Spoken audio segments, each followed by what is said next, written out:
ये जो हमें दुख मिलते हैं ना, ये पाप के कारण मिलते हैं। लोग मारे घूम रहे हैं, दुख मिटाने के लिए सोचते हैं कोई जादू कर दे, कोई टोना कर दे, कोई जंतुर बांध दे, कोई आशीर्वाद दे दे। अरे काहे को पागल हो? यदि तुम अच्छे आचरण करते हो, भगवान नाम जप करते हो, सद धर्म से चलते हो, तो तुम्हें किसी से आशीर्वाद मांगने की जरूरत नहीं। बात मान लीजिए, प्रार्थना मान लीजिए। दिखावे में लाखों लोग अपने जीवन को नष्ट करने के लिए तैयार हैं। ये माया का ही तो दिखावा है जिसमें जन्म के जन्म हमारे नष्ट होते जा रहे हैं। सत्य मार्ग को क्यों नहीं पकड़ते हो? किसी के आशीर्वाद की जरूरत नहीं आपको आनंद प्राप्ति के लिए। आप आनंद के बच्चा हो, आनंद स्वरूप हो। जिनसे आशीर्वाद मांगते हो उनके अंदर जो आत्म तत्व बैठा है वो तुम्हारे अंदर बैठा है। वही संपूर्ण आनंद लिए तुम्हारे अंदर बैठा है। तुम्हें किसी से गिगियाने की जरूरत नहीं।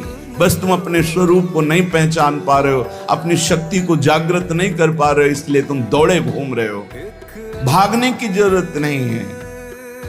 सत्संग सुनो, उसे अपने आचरण में उतारो।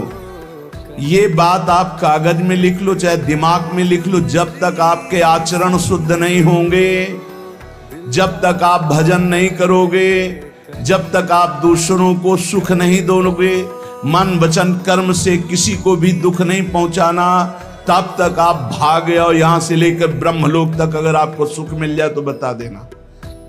आ ब्रह्म भुवनान लोकान पुनरावर्तिनो, अर्जुन यहां सुख मिलने वाला है।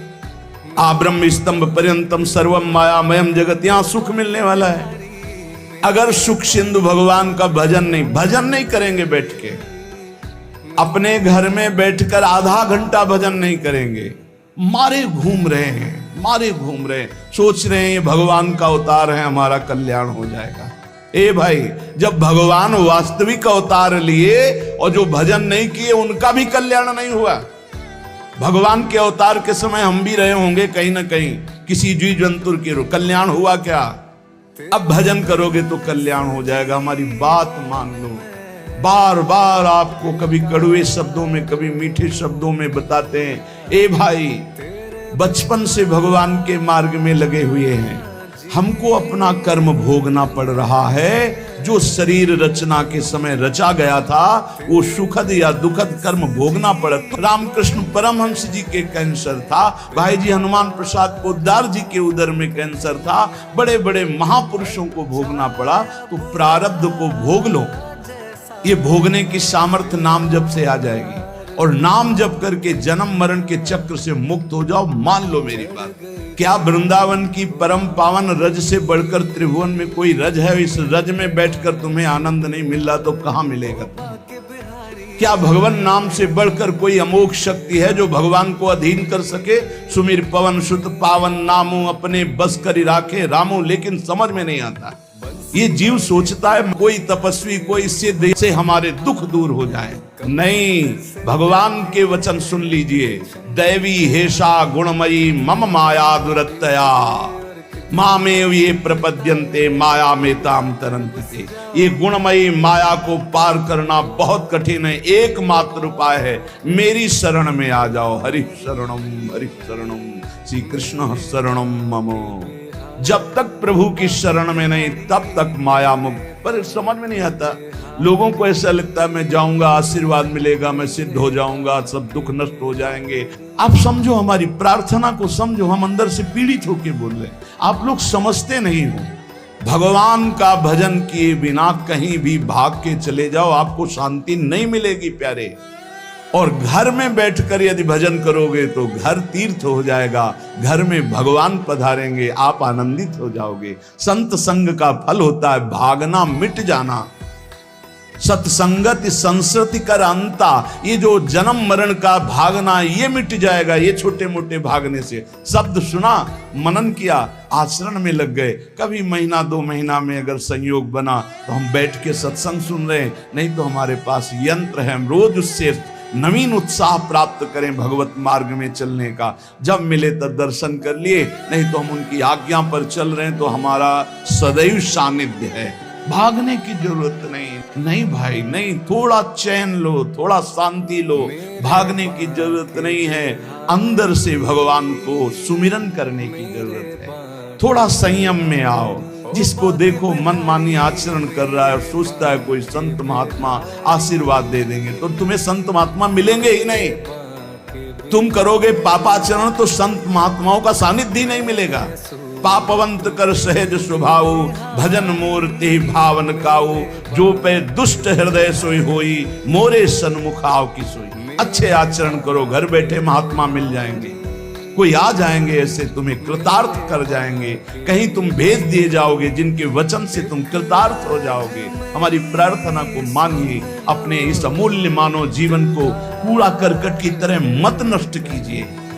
श्रीपाद कह रहे, नेत्रे उत्पाटित सपद स्त्री क्षणे लालसा चेत। यदि ये गंदी लालसाएं उत्पन्न हो रही हैं तो थोड़ा शासन में लाओ अपनी इंद्रियों को, छूट मत दो। बहुत जीवन व्यर्थ कर दिया इन इंद्रियों ने, अब सावधान हो जाओ।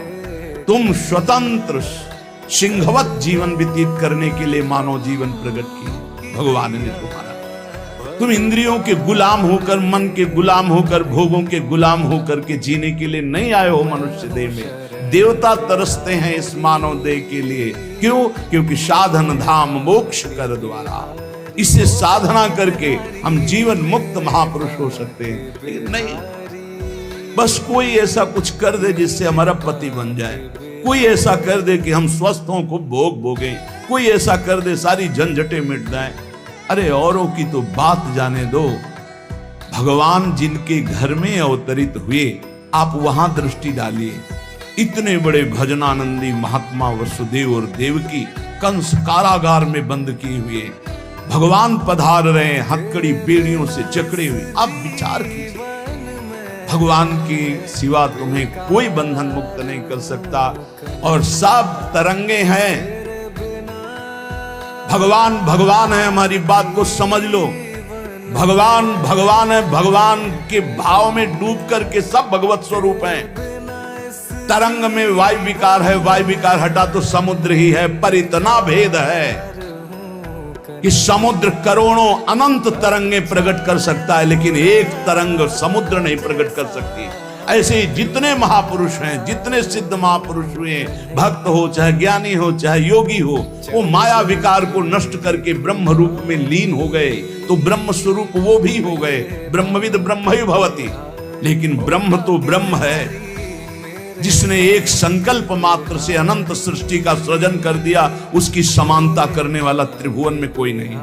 तो उन्हीं भगवान की, चाहे निराकार मानो, साकार मानो, सगुण मानो, निर्गुण मानो, उन्हीं भगवान की शरण में जाने के लिए सब संत महात्मा, और जो भगवान की शरण से अलग करके अपने को भगवान माने, तो हमें लगता है फिर बचना चाहिए ऐसे भगवानों से, जो अपने वचन से, अपने आचरण से, अपने हृदय की भावनाओं से जीवों के माया जनित आकर्षण को नष्ट करके श्री भगवान से प्रीति करावे।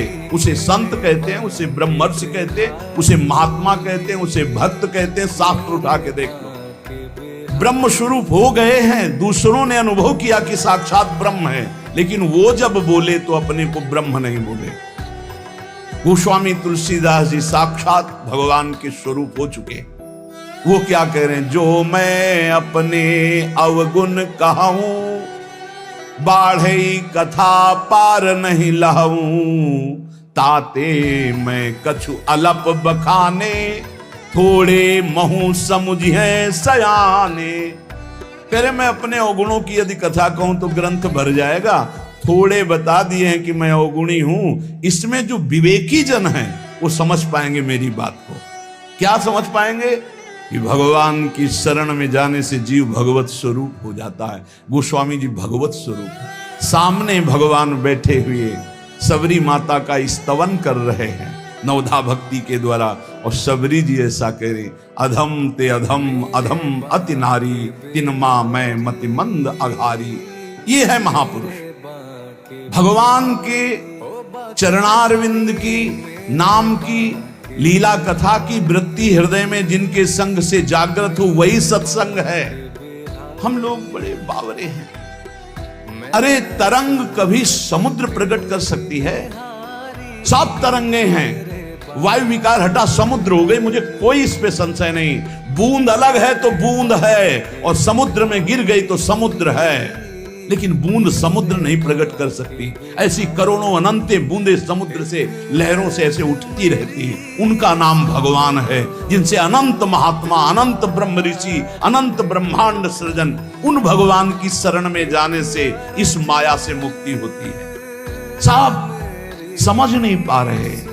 अरे जिनका नाम जप कर, जिनका चिंतन करके, जिनके आश्रय से जीव ब्रह्ममय हो जाता है, भगवत स्वरूप हो जाता है, वही तुम्हें करना है। यही सत्संग से प्राप्त होता है। अगर ये न प्राप्त हो तो सत्संग नहीं है, वो कहीं ना कहीं घुमा करके हमको भटकाया जा रहा है। भगवान भगवान।